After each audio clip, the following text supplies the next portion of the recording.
Salut, c'est Mike, bienvenue dans cette nouvelle vidéo, la deuxième partie de la vidéo concernant l'analyse de vos portfolios. Alors si tu as raté la partie 1, eh bien ce que je ferai dans la description ici, si j'oublie pas bien sûr, je te mettrai le lien vers la partie 1, la première partie en fait d'analyse de portfolio où justement Charlot analyse comme ça pas mal donc de portfolios. Pour rappel, j'avais envoyé un petit email, vous nous avez transmis pas mal de portfolios et on va les analyser aussi dans cette vidéo. Alors si tu découvres Charlot, c'est le coach et mentor sur le système freelance, donc mon programme d'accompagnement pour lancer ta carrière de freelance. D'ailleurs, pour petit rappel, les inscriptions pour la session 2022 donc terminent dimanche. Donc si tu veux plus de détails, eh bien c'est le premier lien dans la description. Allez, c'est parti. Charlot va nous analyser tout ça, va nous analyser de nouveaux profils dans cette vidéo et surtout reste jusqu'à la fin de la vidéo puisque Charlot va également nous montrer des portfolios des membres qui sont passés à travers la moulinette du système freelance. C'est parti.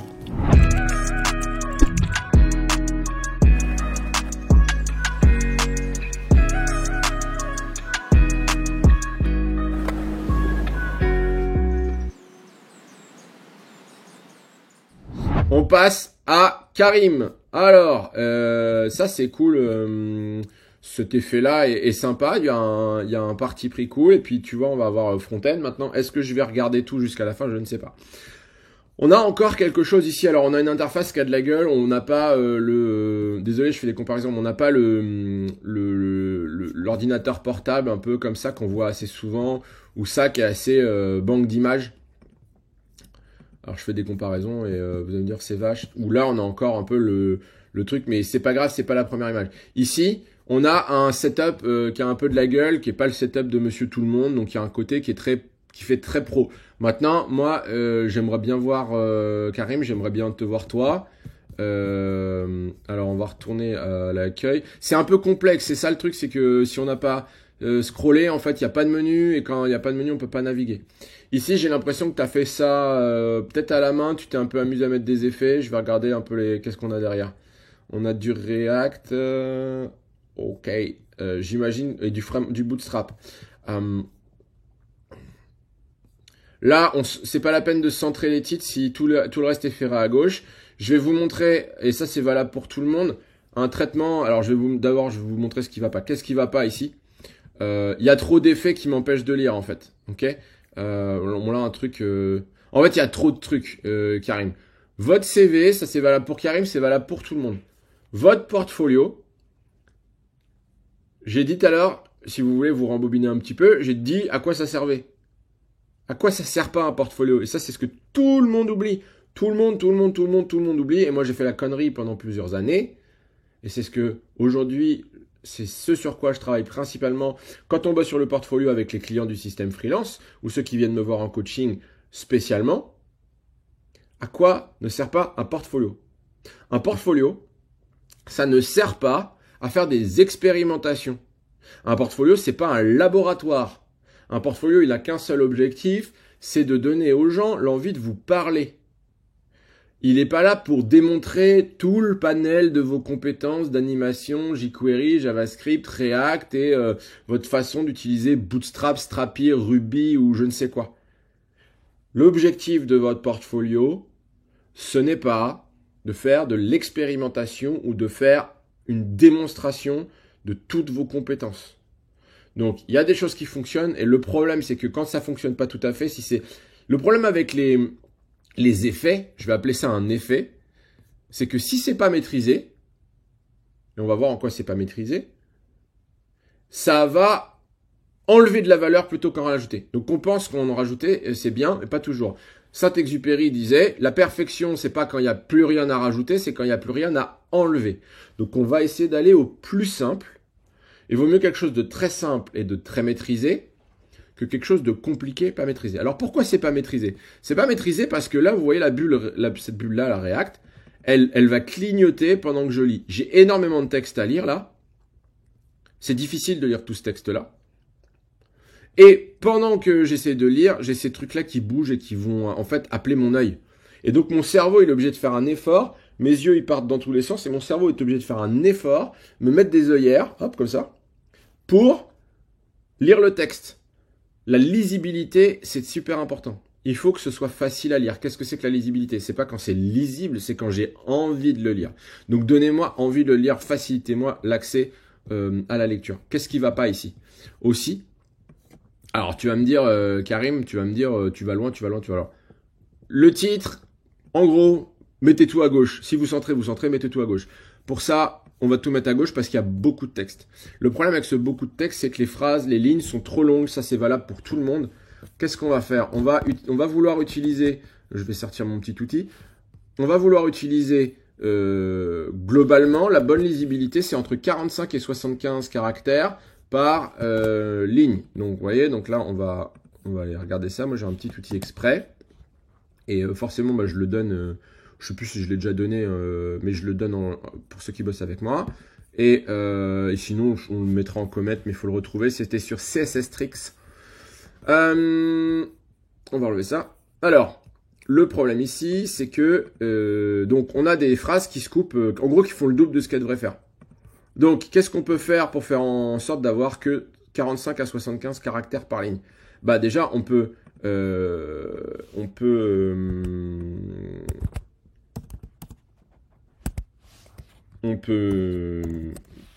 donner un maximum. On peut donner un maximum à la taille de nos paragraphes. Donc, moi, je vais faire exprès, je vais mettre 800. Allez, on va mettre 700. Et à 700, c'est pas encore assez. Donc, qu'est-ce qu'on va faire? Bah, on va aussi, ce qu'on peut faire pour faciliter, c'est qu'on peut, on peut augmenter la taille du texte. Font size. Donc là, au lieu de mettre un EM, je vais mettre 1.1 REM. Est-ce que ça va changer quelque chose? Non, bah, si j'écris pas bien, ça va pas le faire.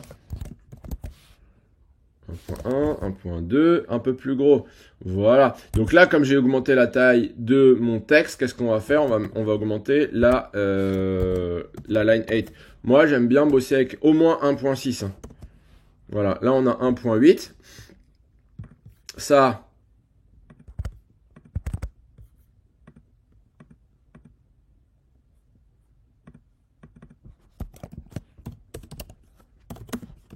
ça suffit. Ok.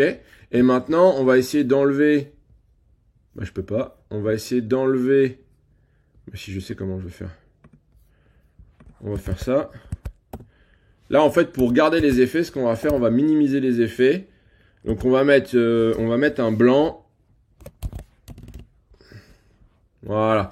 On va mettre du blanc sur le paragraphe déjà. Et du coup, ça va nous permettre de minimiser l'impact des effets sur les paragraphes. Donc là, en fait, on a des trucs qui clignotent, mais qui clignotent pas sur les paragraphes.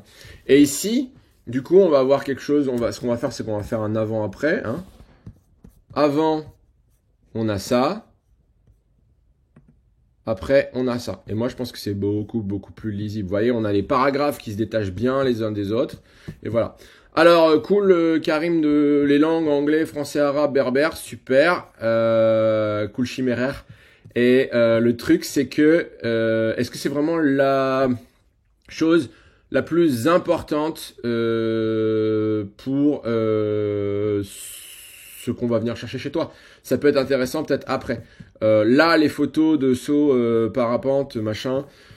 Le côté Instagram, c'est cool. Moi, ce que j'aime beaucoup quand tu fais ça, Karim, c'est que tu vas créer une connexion parce qu'il y a de l'authenticité. Tu nous montres qui tu es, tu nous montres que tu as une vie qui est riche, des voyages. Ça, c'est très cool. Mais le truc, c'est que c'est au dépens en fait du reste. Moi, je viens voir ton truc. Je me coltine en fait un énorme pavé à lire. Et j'ai pas encore vu trop ton travail avec des choses visuelles. Donc, j'aurais envie de te dire, peut-être ça serait cool de bosser sur des aspects visuels.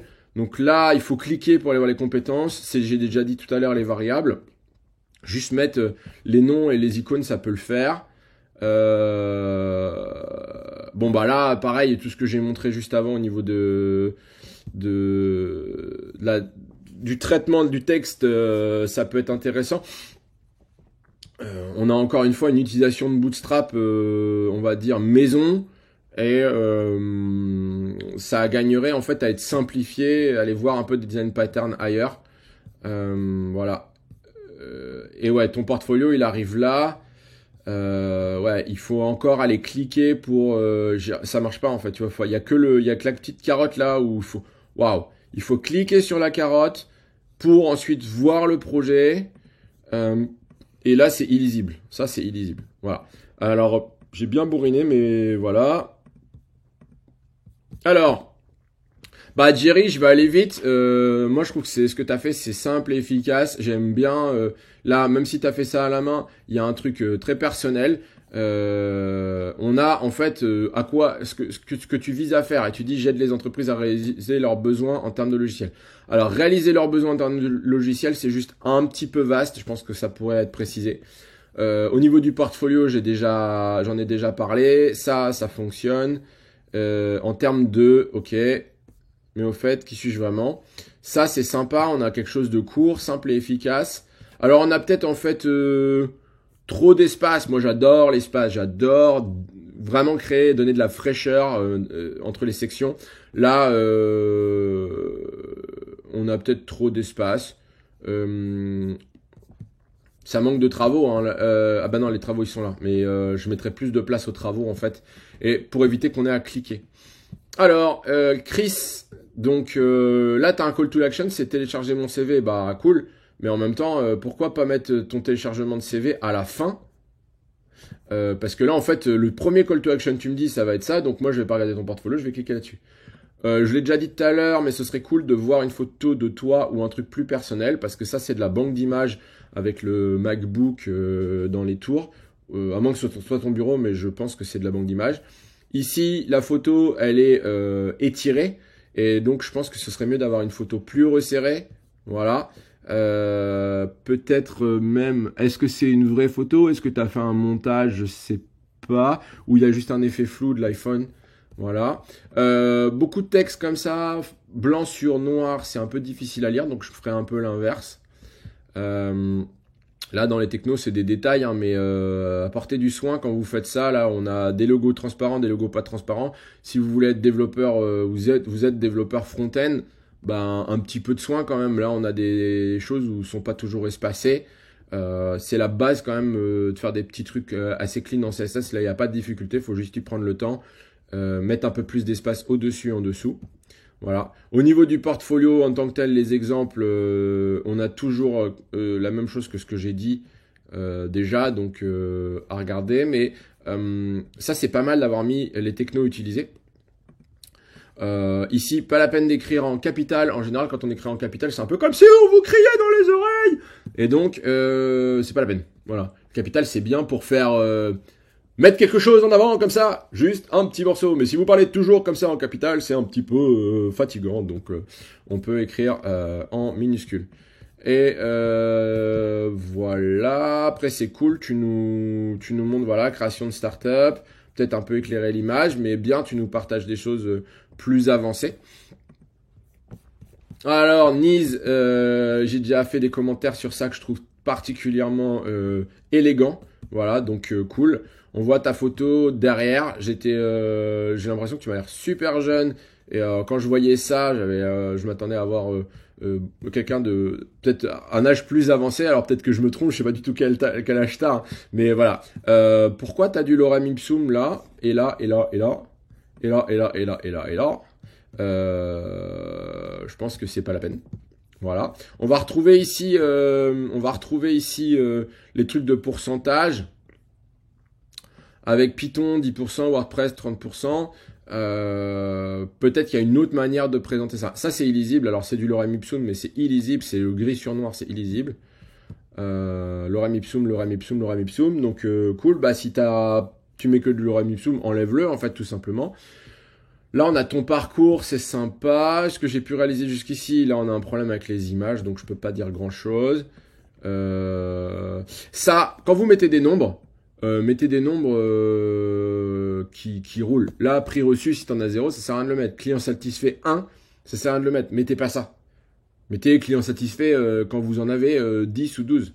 En revanche, essayez d'aller chercher des témoignages. Ok ? Là, ce formulaire-là, on voit pas trop que c'est un formulaire. On a encore du lorem ipsum. Au lieu de dire sentez-vous libre de me contacter, c'est contactez-moi pour discuter de vos projets. Ok. Là, c'est bien. On retrouve aussi tes coordonnées plus faciles d'accès. Voilà. Et alors, je vous avais dit deux trucs. Putain, ça fait 34 minutes. Je m'étais juré que je ferais un truc en 15-20 minutes. Vous avez vu, j'ai speedé. On a fait un truc assez rapide sur chaque portfolio. J'avais encore tellement de trucs à dire. J'aurais pu passer 1 heure sur chacun des portfolios. Je vous avais promis deux trucs. Je vous avais promis que je vous montrerai des exemples. Et je vous avais promis aussi que je vous expliquerai pourquoi j'ai mis cette casquette. Pourquoi j'ai mis cette casquette?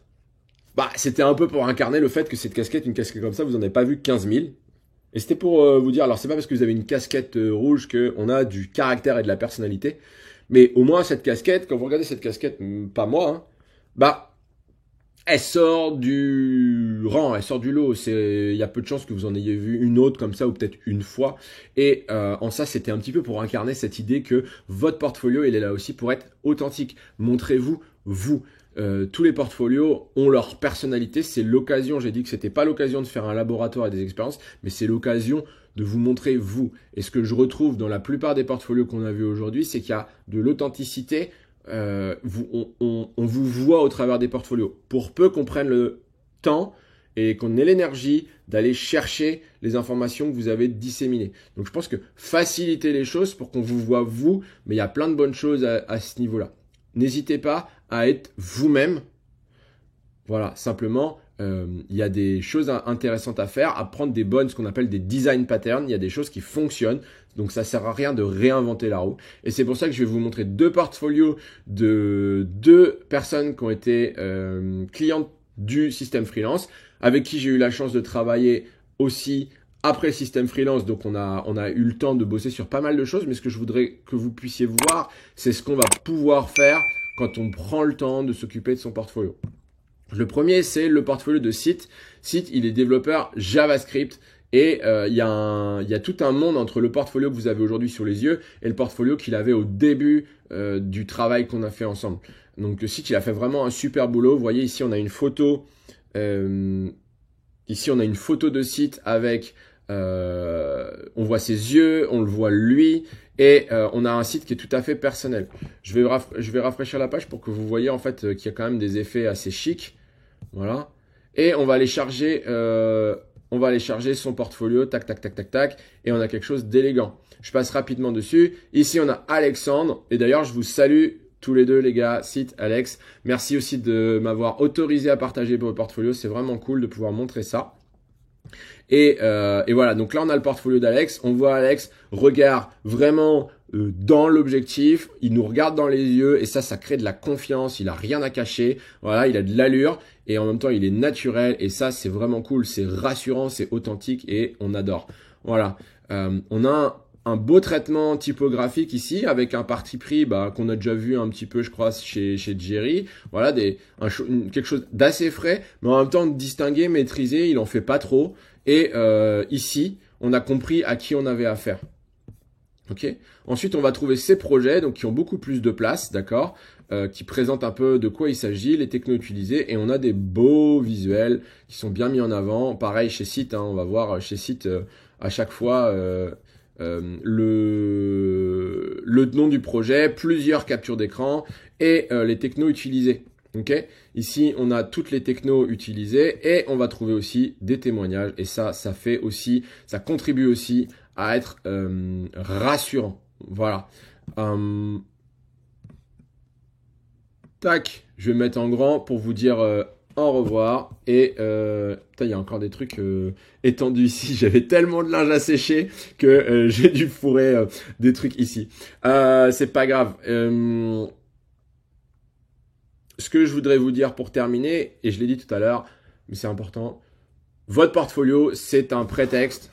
Votre portfolio, c'est un prétexte à deux choses. Votre portfolio, faire votre portfolio et le faire avec quelqu'un ou avec les bonnes techniques. Et ça, c'est quelque chose que si vous voulez voir ensemble, on peut le voir ensemble dans le cadre du système freelance. Si vous prenez les options de coaching, ça va vous apporter deux choses. À la fin, vous avez un portfolio authentique qui vous ressemble et qui va communiquer au mieux à votre audience. Ok, ça c'est la première chose. Et deuxième chose, pour faire votre portfolio, on va se creuser la tête sur le message qu'on souhaite faire passer. On va définir les clients idéaux, les projets idéaux et le bon message qui va vous correspondre. Et faire ce travail-là, ça va aussi vous faciliter la vie sur votre CV, sur votre LinkedIn et lors de vos entretiens. Parce que au lieu d'être juste un développeur parmi tant d'autres, vous allez être beaucoup plus ciblé. Et en ça, en général, on a vu que les résultats étaient au rendez-vous quand on a vraiment bien affûté son message et sa présentation. Je vous laisse là-dessus. Merci Mike pour l'opportunité de partager tous ces feedbacks sur les portfolios. Merci à tous ceux qui ont partagé leur portfolio, que ce soit pour faire des feedbacks ou pour montrer des bonnes pratiques. Franchement, c'était un plaisir. Je vous souhaite une très bonne journée. Prenez soin de vous et on se retrouve dans le système freelance pour ceux qui nous rejoignent. Ciao.